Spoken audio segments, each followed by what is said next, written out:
Hallelujah. परमेश्वर को धन्यवाद उसकी दया के लिए और उसके अनुग्रह में मिले हुए इस अच्छे अवसर के लिए। आज फिर से हम सब रविवार की आराधना के लिए जमा हैं।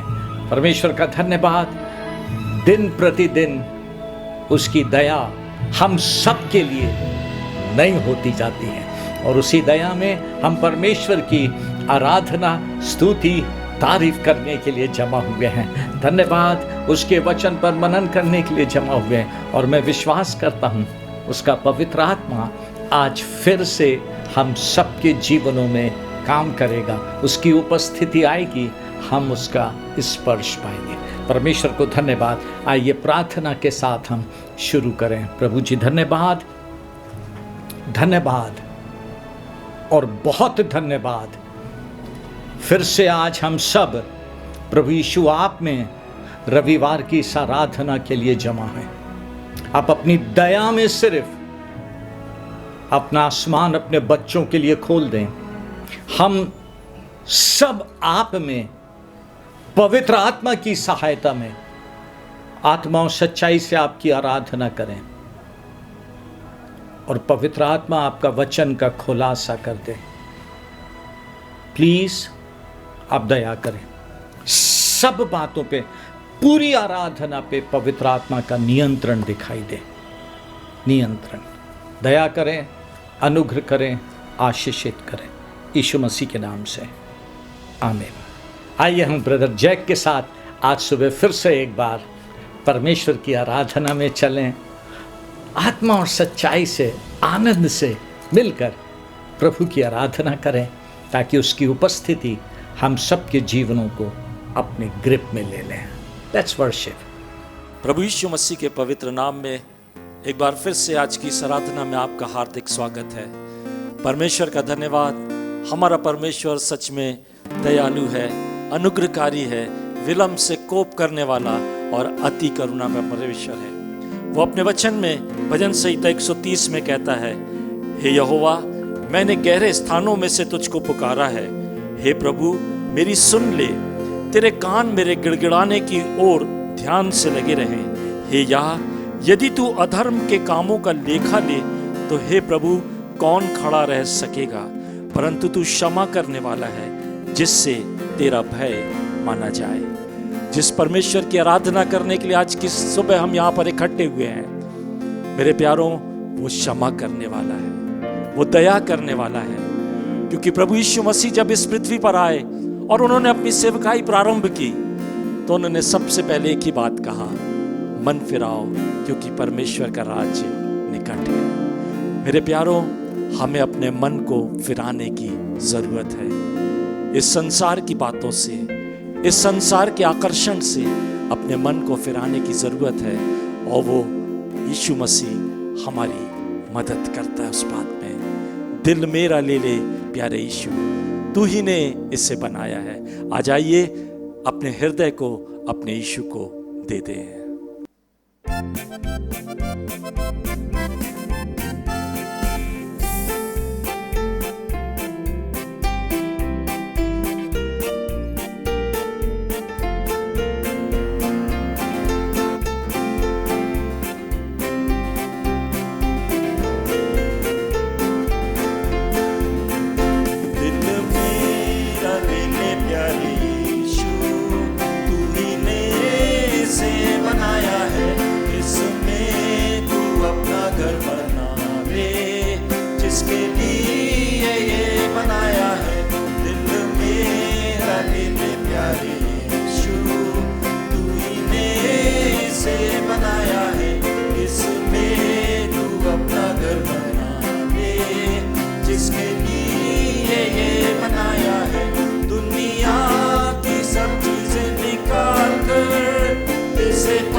से जो बहाया है, दिल मेरा ले ले प्यारी यीशु, तू ही ने से बनाया है, इसमें तू अपना घर बना ले, जिसके लिए ये बनाया है। बहुत साल मैं रहा तुझसे दूर, लापरवाही में किया दूर, बहुत साल मैं रहा तुझसे दूर, लापरवाही में किया दूर। अनुग्रह दया और प्रेम की आशीष धीरज धर मुझे दिखाया है, अनुग्रह दया और प्रेम की आशीष धीरज धर मुझे दिखाया है। दिल मेरा ले ले प्यारी यीशु, तू ही ने इसे बनाया है, इसमें तू अपना घर बना ले, जिसके लिए ये बनाया है। जब ध्यान से पढ़ता हूँ वचन जो राजमा प्रभु जी का है, जब ध्यान से पढ़ता हूँ वचन जो राजमा प्रभु ही का है, मार्ग जीवन और विश्वास आशा उसने बढ़ाई है, मार्ग जीवन और विश्वास आशा उसने बढ़ाई है। दिल मेरा ले ले प्यारी यीशु, तू ही ने इसे बनाया है, इसमें तू अपना घर बना ले, जिसके लिए ये बनाया है। पवित्र आत्मा का हो भवन, जीवन की भरपूरी से, पवित्र आत्मा का हो भवन, जीवन की भरपूरी से, हर वक्त जगत गवाए जैसा उसने सिखाया है, हर वक्त जगत गवाए जैसा उसने सिखाया है। दिल मेरा ले ले प्यारी यीशु, तू ही ने इसे बनाया है, इसमें तू अपना घर बना ले, जिसके लिए ये बनाया है। हालेलुया। परमेश्वर ने इस दिल को अपना घर बनाया है प्यारों। यदि आज की सुबह कोई है जो ऐसा समझता है कि कोई पाप है जो पाप उसको घेरे हुए है, कोई ऐसा पाप है जिसके बोझ से वो दबा हुआ है, आज की सुबह आपके लिए अवसर है मेरे प्यारों, उस लहू से अपने आप को धोने का, उस लहू से नए बन जाने का, इस संसार के आकर्षण से बाहर निकलने का और परमेश्वर के पवित्र आत्मा का मंदिर बनने का। कोई भी ऐसी बात है, आज की सुबह अपने जीवन से उसे दूर करें और आइए मिलकर गाएं, गुनाहों से दबा हुआ, खौफ से भरा हुआ।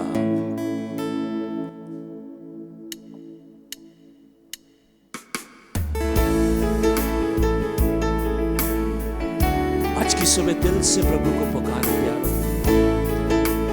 हमारे गुनाह कैसे भी क्यों ना हो, प्रभु यीशु मसीह में क्षमा होते।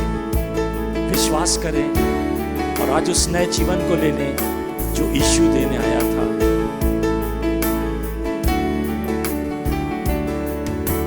गुनाहों से दबा हुआ, खौफ से भरा हुआ, गुनाहों से दबा हुआ, खौफ से भरा हुआ, निगाहें तेरी ओर लगी हुई,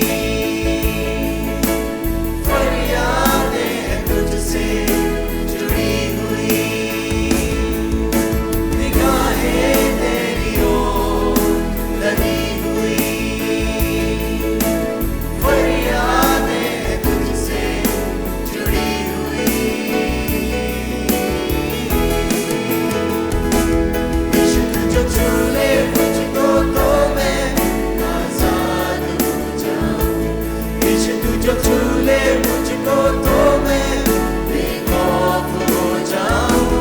यीशु तू जो छू ले मुझको तो मैं आजाद हो जाऊं। यीशु तू जो छू ले मुझको तो मैं बेखौफ हो जाऊं। जो कुछ भी था मेरा सब कुछ खो रहा है। पाप के कारण से कई बार ऐसा लगता है हमारा सब कुछ जा रहा है, लेकिन आज की सुबह यीशु पर विश्वास करें और आइए मिलकर के गाएं।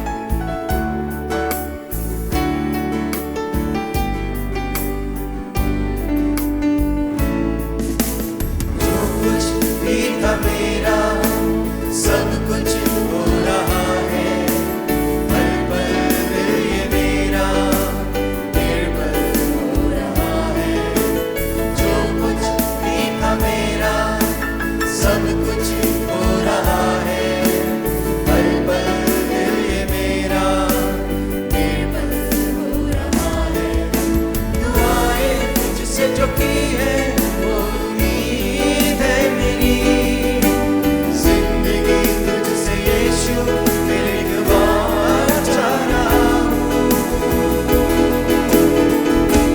यीशु तू जो छू ले मुझको तो मैं आजाद हो जाऊं। यीशु तू जो छू ले मुझको तो मैं बेखौफ हो जाऊं।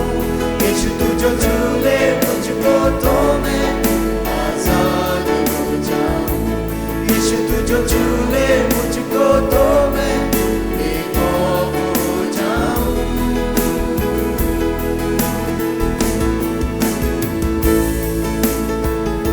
आज की सुबह विश्वास करें, उस यीशु को और अपनी निगाहों को लगाएं।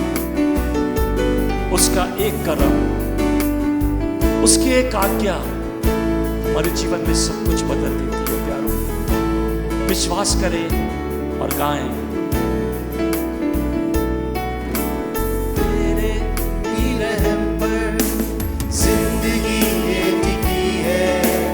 मेरी हर एक ख्वाहिश तुझसे ही जुड़ी है। तेरे ही रहम पर जिंदगी ये टिकी है। मेरी हर एक ख्वाहिश तुझसे ही जुड़ी है। तू ही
प्यारों, उस यीशु को छू ले, उस यीशु को एक बार फिर से पकड़ ले मेरे प्यारों, क्योंकि यीशु में जो छुटकारा है वो इस दुनिया में कोई नहीं दे सकता। यीशु में जो आजादी है वो और किसी से नहीं मिल सकती। आज की सुबह विश्वास करें, वो यीशु आपके जीवन में सब कुछ नया करने में सक्षम है, सामर्थी है, सब कुछ बदल सकता है। आइए आज की सुबह उसकी स्तुति करें, उसकी ओर निगाहों को लगाएं, उसकी ओर ताकें। वो सब कुछ बदल कर नया कर देगा। आपकी परिस्थिति कैसी क्यों ना हो, आप कितने भी दबे और कुचले हुए क्यों ना हो, आप उसकी स्तुति करें, वो सब कुछ बदल कर नया कर देगा।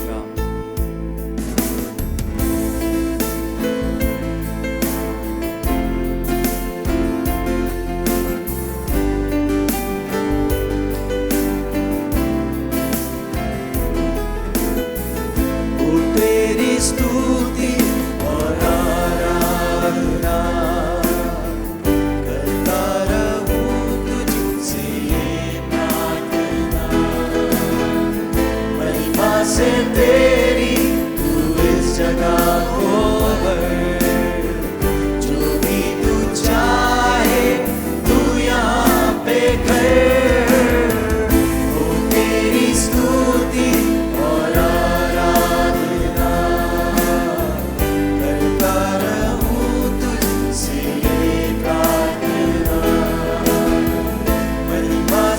तेरी तू इस जगह को भर, जो भी तू चाहे तू यहाँ पे। आइए सब मिलकर गाएं,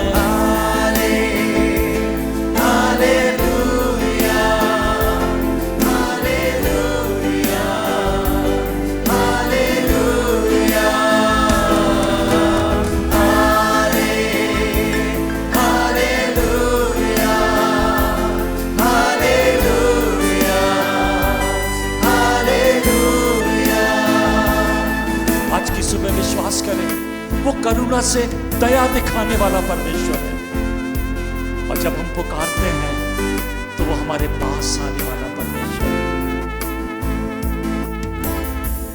करुणा से तेरी नया दिन दिखाता है, बनकर मेरी मुझको बचाता है। जब मैं पुकारूं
जब आप पुकारते तो आपके पास में आता है, और ऐसा प्रभु आपको और कहीं नहीं मिलेगा।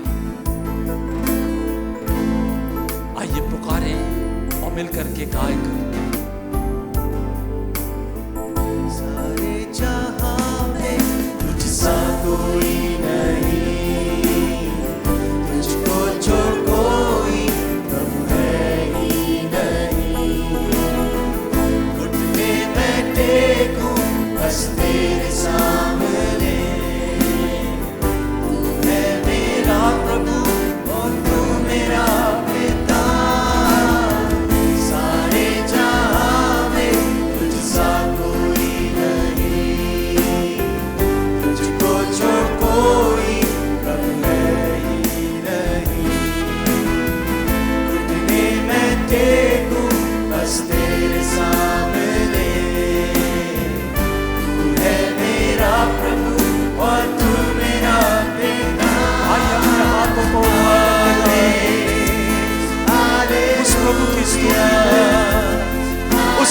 प्रशंसा में, उस प्रभु की जय जयकार में एक बार फिर से गाएं। Thank you my Jesus, thank you my Lord, you're so wonderful Jesus। आप कितने अद्भुत प्रभु हैं। एक बार फिर से मिल करके आप सब कुछ बदलने वाले प्रभु हैं, आप सब कुछ नया करने वाले प्रभु हैं। आज की सुबह अपने लोगों के जीवन में सब कुछ नया कर दे प्रभु, सब कुछ नया कर दे प्रभु। अपने जीवन के जिस क्षेत्र में वो आपको पुकार रहे हैं, आज की सुबह आप नया कर दे मेरे यीशु, आप नया कर दे। आज की सुबह हमारे मनों को बदल दे प्रभु जी। इस संसार से उस मन को फेर करके आपके स्वर्गीय राज्य की ओर ले आए, जहां आप हमें एक नया आकार दें, जहां आप हमें एक नया स्वरूप दें, जहां हमारे अंदर से यीशु मसीह आप और सिर्फ आप दिखाई दें Yeshu. Change my heart O God. आज की सुबह प्रभु हमारे मनों को बदल दें, हमारे मनों को नया कर दें, और जैसे आप हैं यीशु वैसा आप हमें आज की सुबह बना दें।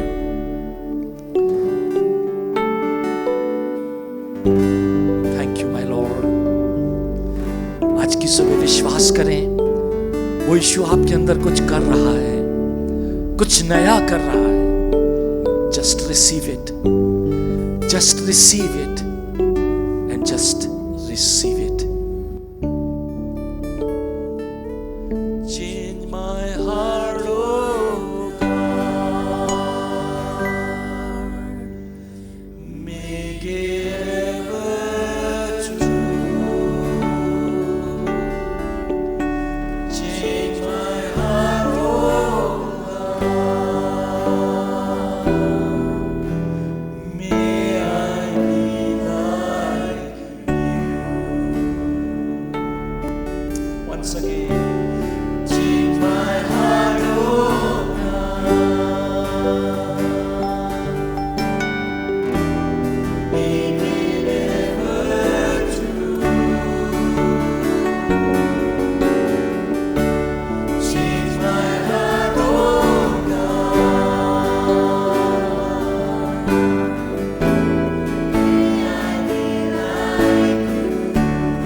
अंदर से मुझको बदल कर नया कर दे यीशु मसीह। मेरे अंदर आपका स्वरूप आता जाए, मेरे अंदर आपकी समानता आती जाए, मेरे अंदर आपका जीवन आता जाए यीशु, जहां सब कुछ अंदर से बदल जाए,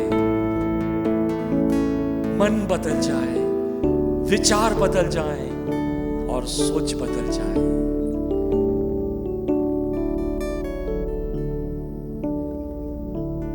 Change my heart, oh God, make it ever true. Change my heart, oh God, may I be like you. आज की सुबह हमारी ये प्रार्थना है, हम सब यीशु के समान बनते जाएं और हमारे जीवन से यीशु महिमा पाए। यीशु के नाम से मांगते हैं,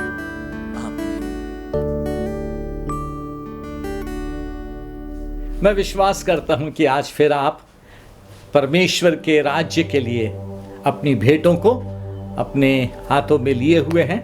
आइए हम प्रार्थना करेंगे। प्रभु यीशु, धन्यवाद आपके लोगों के लिए जो आपके राज्य में उदारता पूर्वक और हर्ष से अपनी भेंटों को निकाल कर दे रहे हैं। बहुत धन्यवाद, बहुत धन्यवाद। हमारी प्रार्थना है प्रभु यीशु, आप इन भेंटों को ग्रहण करें और हर एक जन को आप आशीषित करें, स्मरण करें। उनकी आवश्यकता की जगह पे वे सब आपकी महिमा में आश्चर्य कर्म देखें। यीशु मसीह के नाम से आमीन। हालेलुया। परमेश्वर का धन्यवाद। समय मिला है हम उसके वचन पर इस रविवार की आराधना में थोड़ी देर अध्ययन करें, मनन करें। आज सुबह के लिए जो बात प्रभु ने मुझे दिया है वो है आराधना। आज अब फिर से एक बार हम आराधना के ऊपर परमेश्वर के वचन से सीखेंगे, मनन करेंगे। बहुत बातें आराधना के ऊपर लिखी हुई हैं। हमने अपनी कलीसिया में भी कई बार आराधना के ऊपर परमेश्वर का वचन सुना है, लेकिन इस वीक में परमेश्वर ने मुझे फिर से आराधना के ऊपर ही मनन करने के लिए दिया है। और मैं विश्वास करता हूं जिस बात के कारण परमेश्वर ने दिया है, क्योंकि हम सब आराधना के विषय में जानते हैं, लेकिन पवित्र आत्मा जिस प्रकार से मेरी अगुवाई किया, प्रभु चाहता है हम थोड़ा और आराधना में एक्सेल करें, आगे जाएं और हमारे अंदर से परमेश्वर के लिए उसकी स्तुति, उसकी आराधना निकले। इसलिए प्रार्थना के साथ बैठ के आज के इस मनन को सुने, आप समझे। आपके और मेरे लिए बहुत आशीष है इसमें। आज सुबह जो बात प्रभु ने दिया है उसके लिए आराधना क्या है, आराधना कैसे करना है, आराधना क्यों करना है, इसके ऊपर हम सीखेंगे। मैं पूरा एक मिला के इस बात को आपको समझाऊंगा, लेकिन हम शुरू करेंगे यीशु मसीह और सामरी स्त्री के बीच के उस वार्तालाप से। बाइबल हमको बताती है यूहन्ना के 4 अध्याय की 22 और 23वीं आयत में, जब यीशु मसीह और सामरी स्त्री की बातचीत चल रही थी और सामरी स्त्री ने यीशु मसीह से आराधना के विषय में बात की, तब यीशु मसीह ने इस स्त्री को यह जवाब दिया। 22 और 23 में लिखा है, तुम जिसे नहीं जानते उसकी आराधना करते हो और हम जिसे जानते हैं हम उसकी आराधना करते हैं, क्योंकि उद्धार यहूदियों में से है। इंग्लिश बाइबल के 2 अनुवाद से आज के इस आयत को पहले पढ़ूंगा और फिर उसके बाद हम अध्ययन में चलेंगे। लिखा हुआ है ESV में, you Samaritans worship something you don't understand. We Jews understand what we worship, since salvation comes from the Jews. दूसरा एक अनुवाद है TPT, the Passion Translation. Your people don't really know the one they worship. We Jews worship out of our experience what we know. तो दूसरे शब्दों में मैं आपसे बोलूं, यीशु मसीह जो बात सामरी स्त्री से कह रहा है और फिर उसके बाद जो बात हमारे लिए भी कहा, क्योंकि यीशु मसीह ने उसके बाद कहा, परंतु वो समय आता है, वरन अब है, जब सच्चे भक्त पिता की आराधना आत्मा और सच्चाई से करेंगे, क्योंकि पिता अपने लिए ऐसे ही आराधकों को ढूंढ रहा है। ना पिता ढूंढ रहा है ऐसे आराधकों को जो उसकी आराधना आत्मा और सच्चाई से करें। ऐसे आराधक कब बन पाएंगे हम? यीशु मसीह ने उसके पहले वाली आयत में उत्तर दिया, तुम जिसे नहीं जानते उसकी आराधना करते हो। हम यहूदी, हम लोग जिसे जानते हैं। तो आज सबसे पहली बात जो प्रभु से मिली है आपके और मेरे लिए, अ पर्सन अ बिलीवर, एक व्यक्ति या एक विश्वासी परमेश्वर की आत्मा और सच्चाई से तभी आराधना कर सकेगा जब वो सचमुच में अपने परमेश्वर को जान जाता है, जब वो परमेश्वर को समझने लगता है। परमेश्वर कौन है, क्या है, कैसा है वो। हम जब तक परमेश्वर को जानेंगे और समझेंगे नहीं, हमारे अंदर से आत्मा और सच्चाई से उसकी आराधना नहीं निकलेगी। आप समझें बात को। हो सकता है मे बी आपको गाना अच्छा लगता हो, आप गाना गुनगुनाते हो आप, या आपको गाना आता है तो आप गाना गाते हैं। गाना नहीं आता, आपका गला अच्छा नहीं है, इट इज नॉट हमारा गाना। प्लीज समझे, इट इज नॉट हमारा गाना। परमेश्वर को समझ के हमारे अंदर से उसके आदर में, उसके ऑनर में धन्यवाद के, स्तुति के, प्रशंसा के शब्द निकलना आराधना है। उसको जान के, उसको समझ के। आप समझ रहे हैं बात? आइए हम थोड़ी देर इन्हीं बातों के ऊपर समझेंगे, और इन बातों को समझाने के लिए सबसे पहली बात या सबसे पहला उदाहरण जहां से मैं आज की इस बात को आपको समझाना चाहता हूं, यीशु मसीह के 12 चेले। जब यीशु मसीह ने अपनी सेवकाई शुरू की, बाइबल बताती है 12 चेलों को चुना, और 12 चेलों को चुनने के बाद यीशु मसीह ने उनको निरंतर अपने साथ में रखा। 12 चेले यीशु मसीह के साथ थे। यीशु मसीह को विवाह में निमंत्रण मिला, ये 12 चेले उसके साथ। यीशु मसीह किसी आश्चर्य कर्म के लिए गया, 12 चेले उसके साथ। यीशु मसीह याईर के घर गया, 12 चेले गए, लेकिन उस कमरे में उसके साथ 3 चेले गए। ये 12 चेले हर समय यीशु मसीह के साथ में। और मैं ऐसा सोचता हूं, जब बाइबल पढ़ता हूं तो बिल्कुल ऐसा जैसे कि ये 12 चेले यीशु मसीह के साथ उसके मित्र। यीशु मसीह को 12 मित्र मिल गए, तभी तो यीशु मसीह ने उनसे बोला, अब से मैं तुम्हें दास नहीं कहूंगा, दास नहीं जानता उसका स्वामी क्या करता है, अब से मैं तुम्हें मित्र कहूंगा। ये 12 चेले यीशु मसीह के साथ उसके भाइयों के समान, इब्रानियों में लिखा है ना, ताकि वो सब में बड़ा कहलाए, बड़ा भाई कहलाए। यीशु मसीह उनके साथ में स्वामी के समान और ये उसके चेलों के समान। लेकिन आप देखें, इतना करीब का नाता रिश्ता होने के बाद भी अभी तक चेले उस बात को समझे नहीं थे। तब तक जब तक उनके जीवन में एक इंसिडेंट नहीं आया, उसमें भी एक घटना 3 चेलों के साथ में बीती। बाइबल हमको मत्ती के 17वें अध्याय में बताती है। पहली आयत में लिखा है, 6 दिन के बाद यीशु ने पतरस, याकूब और उसके भाई यूहन्ना को साथ लिया और उन्हें एकांत में किसी ऊंचे पहाड़ पर ले गया। और हम सब जानते हैं, कहते हैं उसको रूपांतरण का पहाड़। जब यीशु मसीह इन 3 चेलों के साथ उस रूपांतरण के पहाड़ पर गया,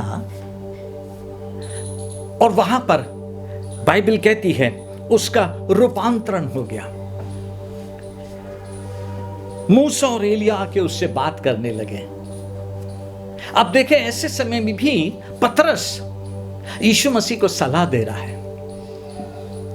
अभी भी वो समझा नहीं, लेकिन उसके बाद बाइबल कहती है 5वीं आयत में कि जब पतरस बोल ही रहा था कि एक उजले बादल ने उन्हें छांग लिया और उस बादल में से यह शब्द निकला, ये मेरा प्रिय पुत्र है जिससे मैं प्रसन्न हूं, इसकी सुनो।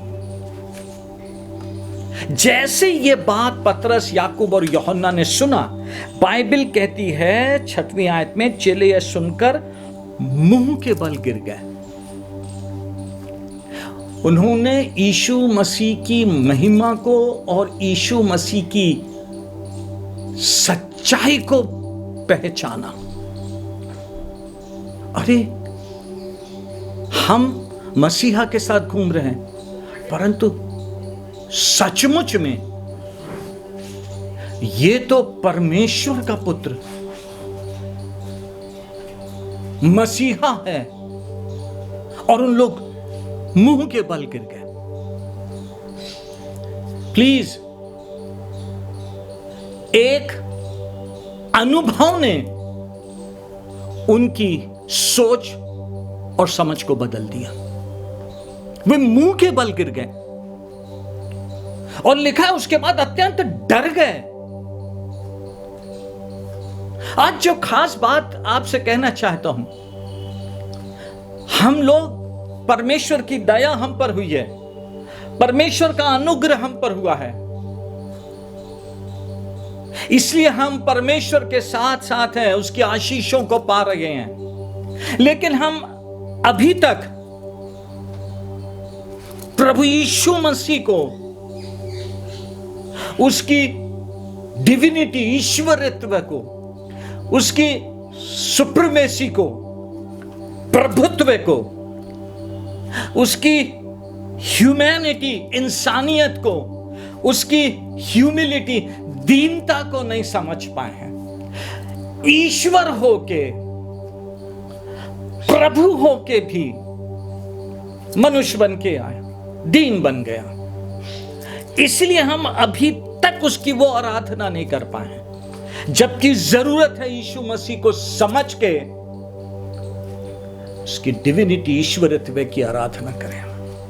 वो सच्चा परमेश्वर है, वो सच्चा परमेश्वर है। वो प्रभुत्व को अपने पास में रखा हुआ है, प्रभुत्व करने वाला है, लेकिन उसके बाद भी मनुष्य बना और दीन हो गया।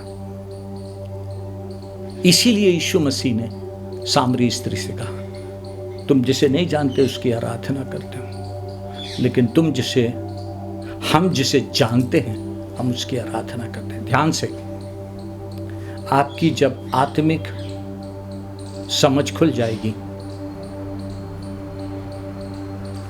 ऐसा एक भी अवसर नहीं होगा जब आपके अंदर यीशु मसीह के लिए आदर ना आ जाए। आप यीशु मसीह का आदर करने लगेंगे।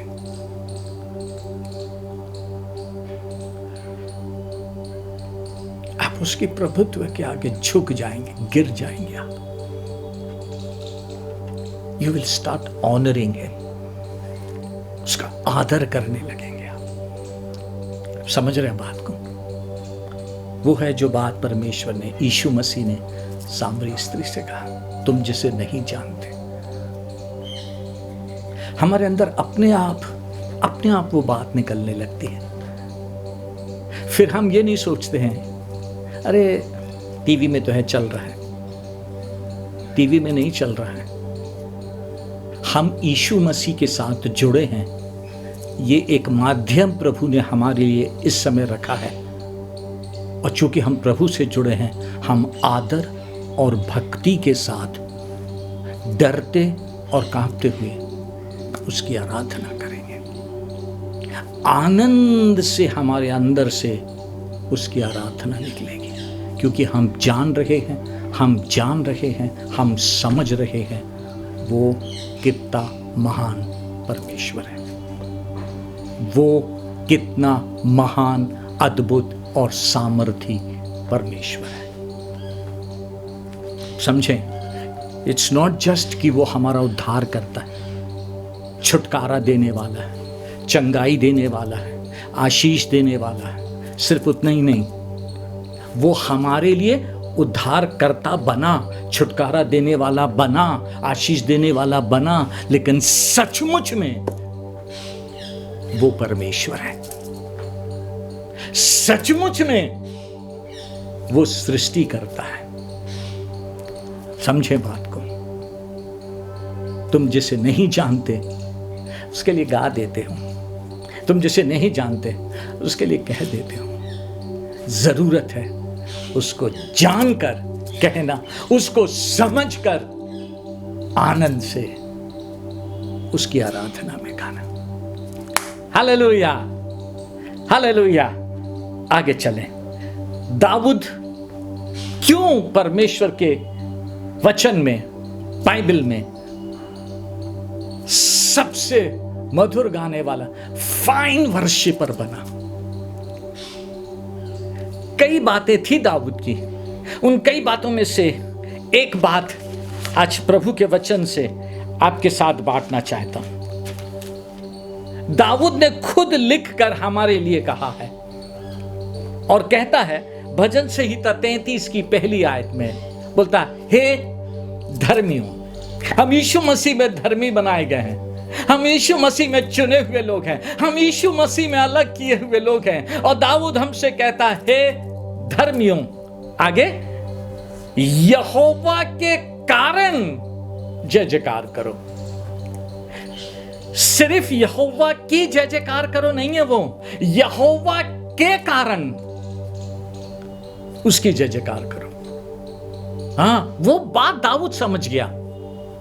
दाऊद परमेश्वर की आराधना परमेश्वर के लिए करता था, आशीष के लिए नहीं,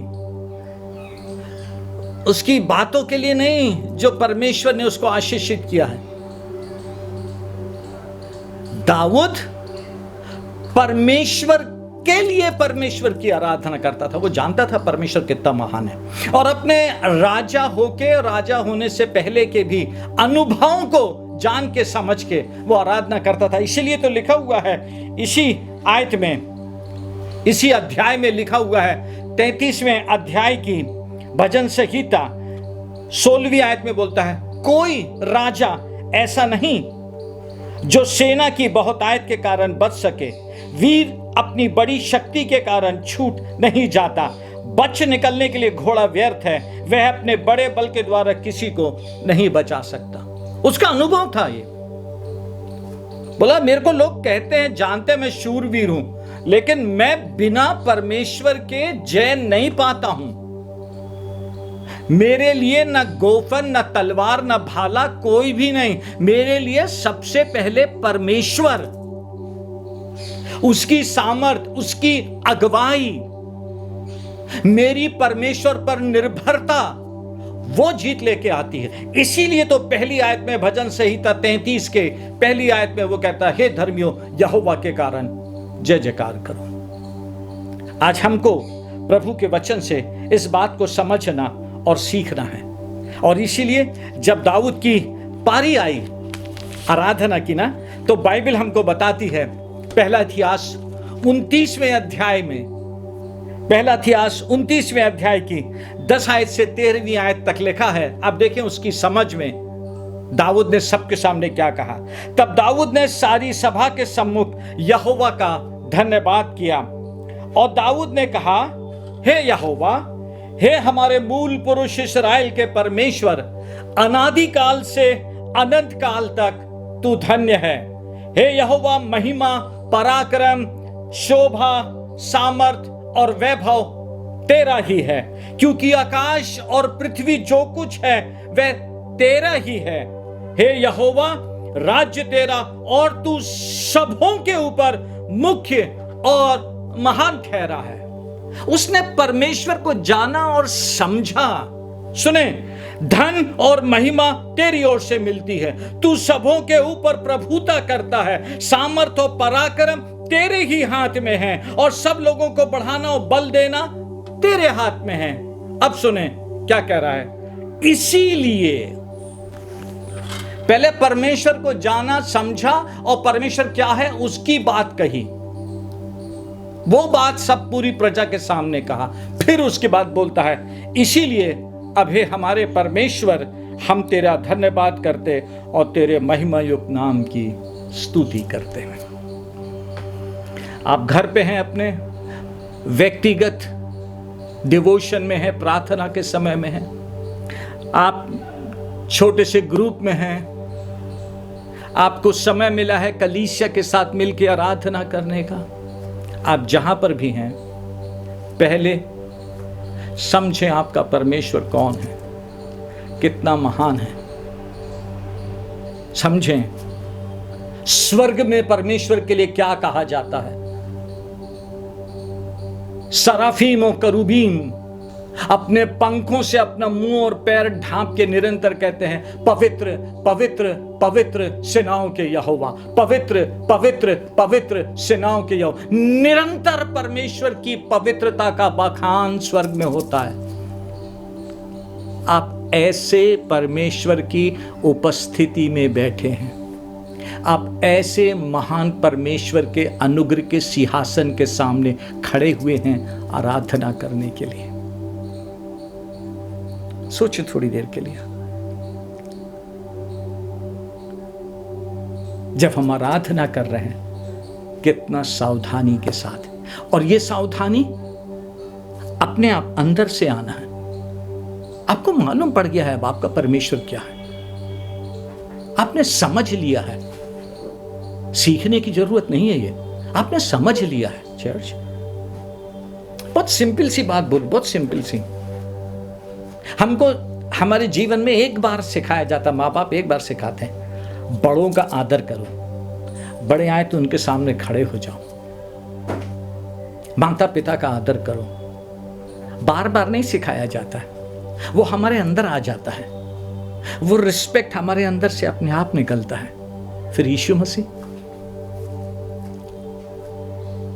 वो है बात जो यीशु मसीह ने सामरी स्त्री को समझाई, उसके ऊपर उजागर किया, उसके सामने खुलासा किया कलीसिया के लिए।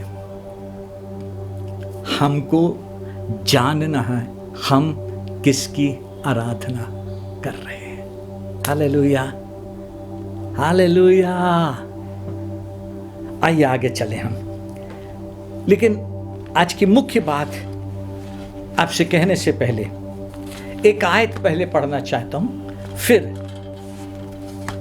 आज की बात में हम आगे जाएंगे। लिखा हुआ है, क्योंकि जिस एग्जाम्पल से हम आज की बात आगे सीखेंगे वो है एक्चुअली खास बात जो प्रभु ने आज सुबह के वचन आपको समझाने और सिखाने के लिए मुझे दिया है। लेकिन उसके पहले 2 कुरिन्थियों 2 अध्याय 11वीं आयत, 2 कुरिन्थियों 2 अध्याय 11वीं आयत, कि शैतान का हम पर दांव ना चले,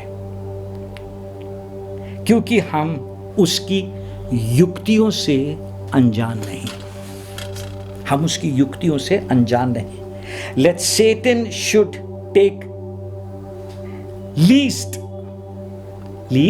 Satan should take advantage of us, for we are not ignorant of his devices. शैतान का हम पर दांव ना चले, क्योंकि हम उसकी युक्तियों से अनजान नहीं है। परमेश्वर पौलुस के द्वारा लिखा के ये बात की अपेक्षा हमसे कर रहा है, उसका हम पर दांव ना चले, क्योंकि हम उसकी युक्तियों से अनजान नहीं। हम जानते हैं उसकी युक्तियां क्या है, हम उसकी युक्तियों को बहुत अच्छे से जानते हैं। आइए देखें, समझें प्रभु की बात को, क्योंकि जब आराधना का समय है ना, मसीही जीवन का एक बहुत महत्वपूर्ण एरिया है, वो बहुत महत्वपूर्ण एरिया। और बाइबल कहती है हम शैतान की युक्तियों से अनजान नहीं है। शैतान कैसा खेल खेलता, ट्रिक्स खेलता है, ठीक है। उस बात को समझाने के लिए आज फिर से हम अय्यूब के जीवन की बात को देखेंगे, समझेंगे। 2 हफ्ते पहले हमने अय्यूब के जीवन से बहुत कुछ सीखा। आज फिर से उसी वाक्य से एक बात हम सीखने जा रहे हैं। बाइबल बताती है अय्यूब के पहले अध्याय की 6वीं आयत से आगे, एक दिन यहोवा परमेश्वर के पुत्र उसके सामने उपस्थित हुए और उनके बीच शैतान भी आया। यहोवा ने शैतान से पूछा, तू कहां से आता है? शैतान ने यहोवा को उत्तर दिया, पृथ्वी पर इधर उधर घूमते फिरते और डोलते डालते आया हूं। परमेश्वर ने पूछा शैतान से, 8वीं आयत में लिखा है, यहोवा ने शैतान से पूछा, क्या तूने मेरे दास अय्यूब पर ध्यान दिया है, क्योंकि उसके तुल्य खरा और सीधा और मेरा भय मानने वाला और बुराई से दूर रहने वाला मनुष्य और कोई नहीं। परमेश्वर ने उसके सामने बात किया, अय्यूब के बारे में गवाही दिया। हम पिछली बार सुन चुके हैं ना, आप समझिए। 9वीं आयत में लिखा है, अय्यूब के पहले अध्याय में शैतान ने यहोवा को उत्तर दिया, क्या अय्यूब परमेश्वर का भय बिना लाभ के मानता है? अब देखें शैतान की युक्ति, शैतान की चालाकी देखें, उसकी चतुराई देखें। वो प्लीज प्रभु यीशु मसीह में प्रार्थना के साथ बैठ के आज की बात को समझें। आप परमेश्वर से शैतान कह रहा है, क्या अय्यूब परमेश्वर का भय बिना लाभ के मानता है? मैं सोच रहा हूं कुछ ऐसा वर्ड मिल जाए, मतलब उसको लाभ मिलता है या उसको लालच दिया गया है या अय्यूब को कुछ बात का अट्रैक्शन दिया गया है जिसके कारण परमेश्वर का वो भय मानता है, या परमेश्वर के भय मानने के पीछे अय्यूब के पास कुछ रीजन है जो उसको मिला है, उसको लाभ मिला है, उसको आशीष मिली है ना। आगे लिखा है, शैतान परमेश्वर से बोलता है, क्या तूने उसके घर की और जो कुछ उसका उसके चारों ओर बाड़ा नहीं बांधा? तूने तो उसके काम पर आशीष दी और उसकी संपत्ति देश भर में फैला दी। परमेश्वर से शैतान कह रहा है, तूने उसको आशीष नहीं दिया, उसको लालच नहीं दिया, मैं तेरे को आशीष दे रहा हूं, तेरे घर के चारों तरफ बाड़ा बांध दूंगा, तेरे को कोई नुकसान नहीं होएगा। समझें, तू मेरा भय मानना, मैं तेरे को आशीष दे रहा हूं, तू मेरा भय मानना। आप शैतान की चालाकी को समझें। दूसरे शब्दों में शैतान परमेश्वर से कह रहा है, या मैं ऐसा बोलूं, जब स्वर्ग से नीचे गिरा दिया गया, उसको एक अवसर मिला परमेश्वर पे दोष लगाने का, परमेश्वर से बदला लेने का, और वो इनडायरेक्टली परमेश्वर से कह रहा है, तू आराधना के योग्य नहीं है, लालच देके अपनी आराधना करवा रहा है। आपने सुना मैंने क्या कहा? तू आराधना के योग्य नहीं है, लालच देकर अपनी आराधना करवा रहा है। दूसरे शब्दों में, उसके अंदर, शैतान के अंदर छिपा हुआ मकसद आराधना मेरी होना है। देख, तू सब कुछ अय्यूब से वापस ले ले और फिर देख यदि वो तेरी बुराई ना करे तो। परमेश्वर ने कहा देख ले, परमेश्वर ने कहा देख ले। और बाइबल हमको बताती है,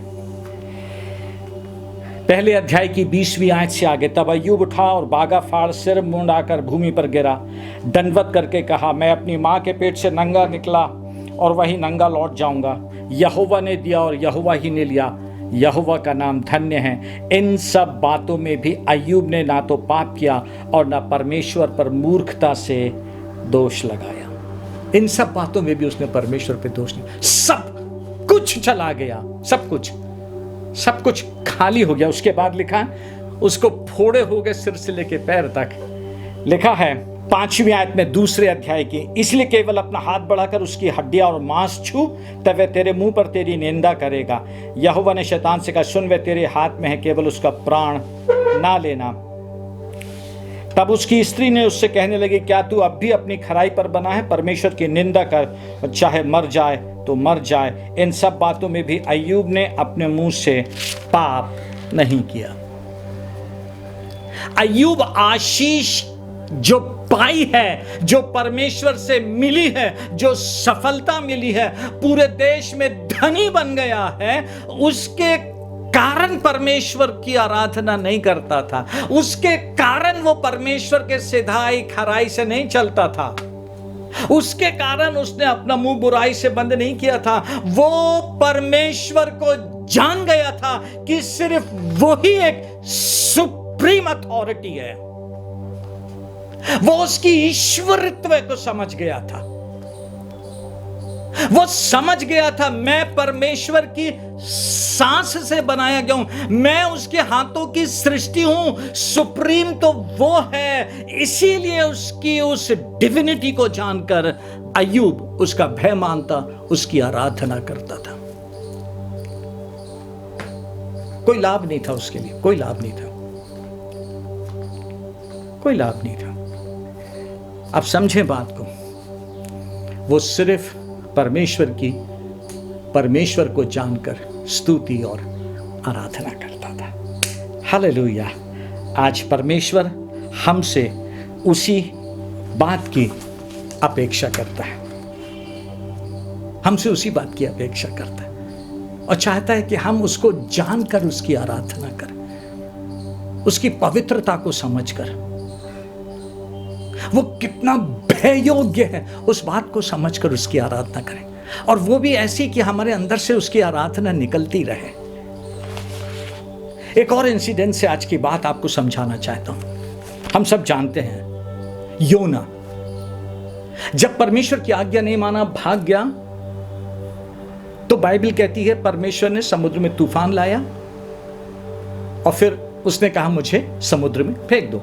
परमेश्वर ने उसके लिए एक मछली रखा था, उसने योना को निगल लिया। सुने योना 2 अध्याय 7वीं आयत से, जब मैं मूर्छा खाने लगा तब मैंने यहोवा को स्मरण किया।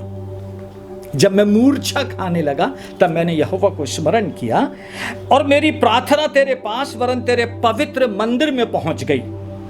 जो लोग धोखे की व्यर्थ वस्तुओं पर मन लगाते हैं वे अपने करुणा निधान को छोड़ देते हैं, परंतु मैं ऊंचे शब्द से धन्यवाद करके तुझे धन्यवाद बलिदान चढ़ाऊंगा। जो मन्नत मैंने मानी उसको पूरी करूंगा। उद्धार यहोवा ही से होता है।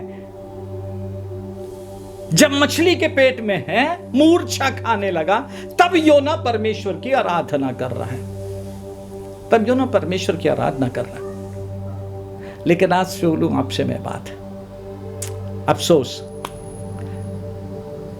परमेश्वर ने उसको फिर नीनवे में भेज दिया, लेकिन अफसोस नीनवे में जागृति देखने के बाद, परमेश्वर के काम को देखने के बाद योना परमेश्वर की आराधना नहीं किया। समझना बात को, लिखा है, समझे बात को आप, लिखा है योना 4 अध्याय। यह बात योना को बहुत ही बुरी लगी और उसका क्रोध भड़का। उसने यहोवा से यह कहकर प्रार्थना की, हे यहोवा, जब मैं अपने देश में था तब क्या मैं यही बात ना कहता था?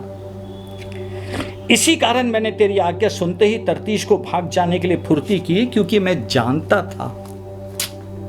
मेरे को बहुत अफसोस लगता है ये बात पढ़ के। योना बोल रहा है क्योंकि मैं जानता था कि तू अनुग्रहकारी और दयालु परमेश्वर है, विलंब से कोप करने वाला, करुणा निधान है, दुख देने से प्रसन्न नहीं होता है। योना परमेश्वर को जानकर रिवाइवल देख रहा है, आराधना नहीं कर सका। सिर्फ तब आराधना किया जब मछली के पेट में दुख में था। जब दुख में था तब वो परमेश्वर की आराधना कर रहा है, लेकिन जब जागृति देख रहा है आराधना नहीं कर रहा है। और परमेश्वर से क्या कह रहा है? मेरे को वचन दिया प्रचार करने के लिए, आज से 40 दिन के बीतने पर नीनवे पलट दिया जाएगा,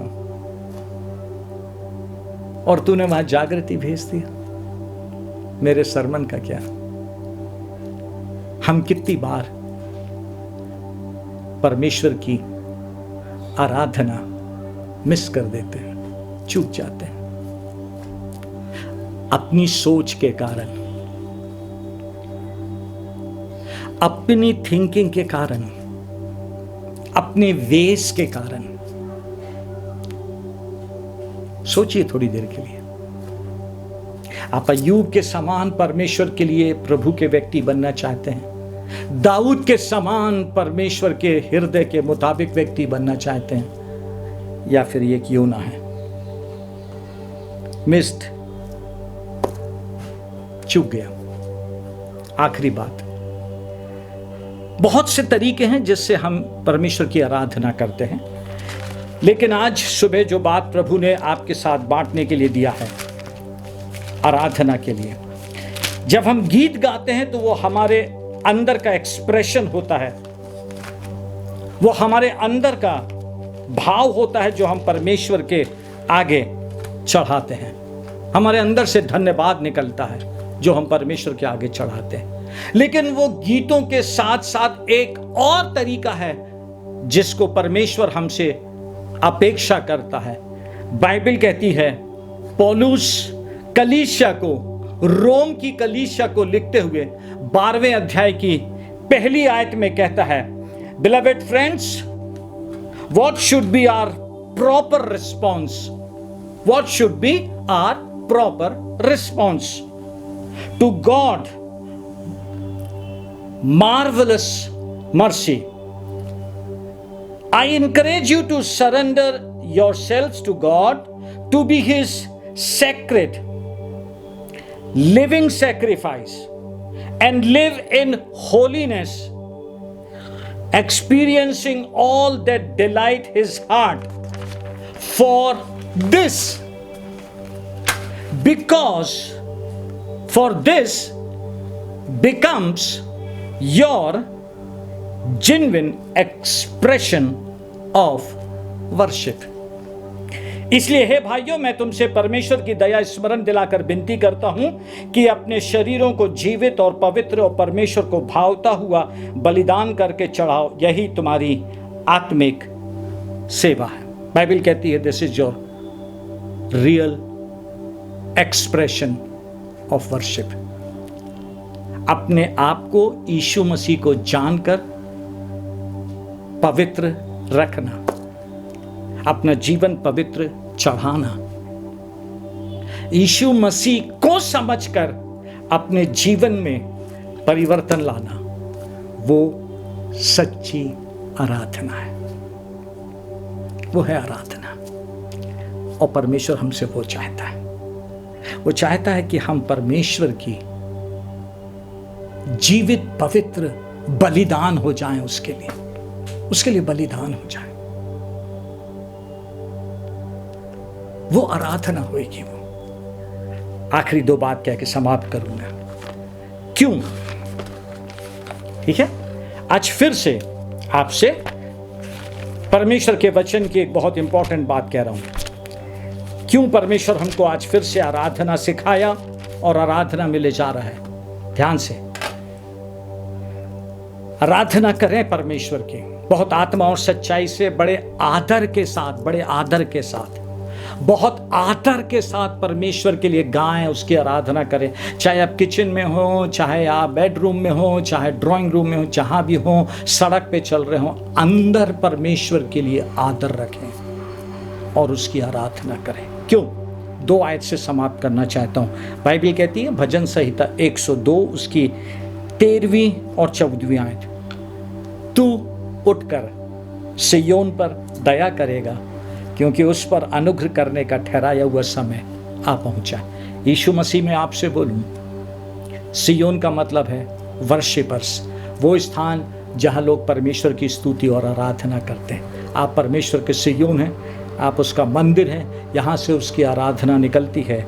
और बाइबल कहती है, परमेश्वर कह रहा है, आप पर दया करने का समय आ पहुंचा है, क्योंकि उस पर अनुग्रह करने का ठहराया हुआ समय आ गया है। आप कोरोना का समय नहीं देखें, महामारी आई है इसका समय नहीं देखें। आप मत परेशान हो इन परेशानियों से। आराधना करें आत्मा और सच्चाई से, क्योंकि आप पर अनुग्रह करने का ठहराया हुआ समय आ गया है। आप पर अनुग्रह करने का ठहराया हुआ समय आ गया है। एक आयत और जल्दी से प्रभु के वचन से देखें। बाइबल कहती है यशाया उसके 62वें अध्याय की पहली आयत में, 62 अध्याय पहली आयत में परमेश्वर कहता है, सिय्योन के निमित्त मैं चुप ना रहूँगा, यरूशलेम के निमित्त मैं चैन ना लूँगा, जब तक कि उसकी धार्मिकता प्रकाश के समान और उसका उद्धार जलती हुई मशाल के समान दिखाई न दे। तब जाति जाति के लोग तेरा धर्म और सब राजा तेरी महिमा देखेंगे, और तेरा एक नया नाम रखा जाएगा जो यहोवा के मुख से निकलेगा। तू यहोवा के हाथ में एक शोभायमान मुकुट और अपने परमेश्वर की हथेली में राज मुकुट ठहरेगी। आत्मा और सच्चाई से प्रभु की आराधना करें, ये जान के कि वो कितना अद्भुत है, कितना सामर्थी है, ये जानकर कि वो कितना सामर्थी परमेश्वर है। आप उसकी आराधना करें, उसकी आराधना करें, ताकि जब समय आए आपके लिए भी कहा जा सके जैसे अय्यूब के लिए कहा गया। परमेश्वर ने कहा वो बिना लाभ के मेरी आराधना करता है। दूसरे शब्दों में वो मुझको जान गया है, इसीलिए वो मेरी आराधना करता है। वो मुझको जान गया है, इसीलिए वो मेरी आराधना करता है। Hallelujah, hallelujah, hallelujah. आइए हम भी परमेश्वर की थोड़ी देर आराधना करें, थोड़ी सी देर प्रभु की आराधना करेंगे, उसके लिए गाएंगे, उसके पवित्र नाम की हम स्तुति करेंगे। सिर्फ 5 मिनट मेरे साथ जानकर उसकी आराधना करें। पिछले 3-4 महीने से पेंडेमिक चल रही है, आप जान गए हैं, आप जीवित हैं, आपके ऊपर कोई विपत्ति नहीं आई, क्योंकि परमेश्वर अपनी बातों को हाँ और आमीन के साथ पूरा करता है। आप पहचान रहे हैं परमेश्वर को, आप समझ रहे हैं परमेश्वर को, उसकी पवित्रता को समझ रहे हैं आप। हालेलुया। मिलकर आराधना करें।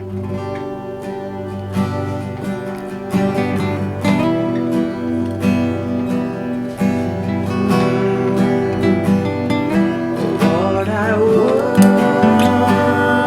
worship you. मिलकर church. Lord, I worship you.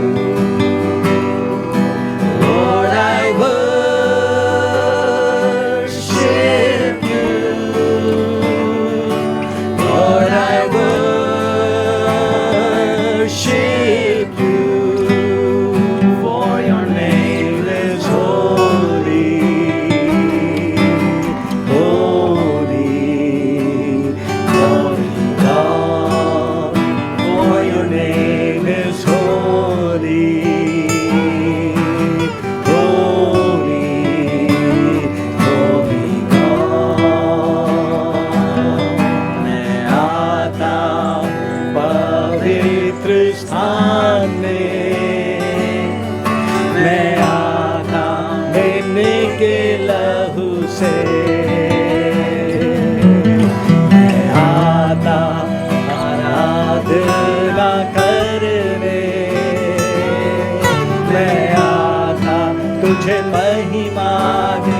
मिलकर गा प्रभु महिमा हो, तेरी महिमा हो, प्रभु महिमा हो, तेरी महिमा हो, क्योंकि तू है पवित्र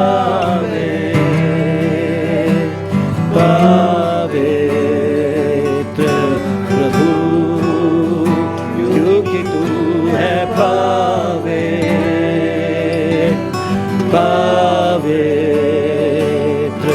प्रभु। हाँ प्रभु, क्योंकि आप पवित्र हैं, आप सामर्थी हैं, क्योंकि सिर्फ आप परमेश्वर हैं, सिर्फ आप सर्वोच्च हैं। आपके ना ऊपर कोई है और ना आपके बाद कोई है। और इसी बात को जानकर हम आपकी स्तुति, तारीफ, प्रशंसा और आराधना करते हैं और विनती करते हैं, हमारी सहायता करें। हम इसी समझ में बने रहकर आपकी स्तुति और आराधना करने वाले बने और अपने अपने शरीरों को जीवित पवित्र आपको बलिदान करें, क्योंकि आपके वचन में लिखा है ये सच्ची आराधना है। धन्यवाद आज के सच्चे समय के लिए, यीशु मसीह के नाम से आमीन। प्रभु यीशु मसीह का अनुग्रह, परमेश्वर पिता का प्रेम, पवित्र आत्मा की अटूट संगति और सहभागिता हम सबके साथ प्रभु की आराधना के लिए हर समय बनी रहे। आमीन। हालेलुया। आत्मा और सच्चाई से आराधना करने के लिए चुने गए हैं, लेकिन तब जब हम उसको जानने वाले बन जाएंगे। God bless you.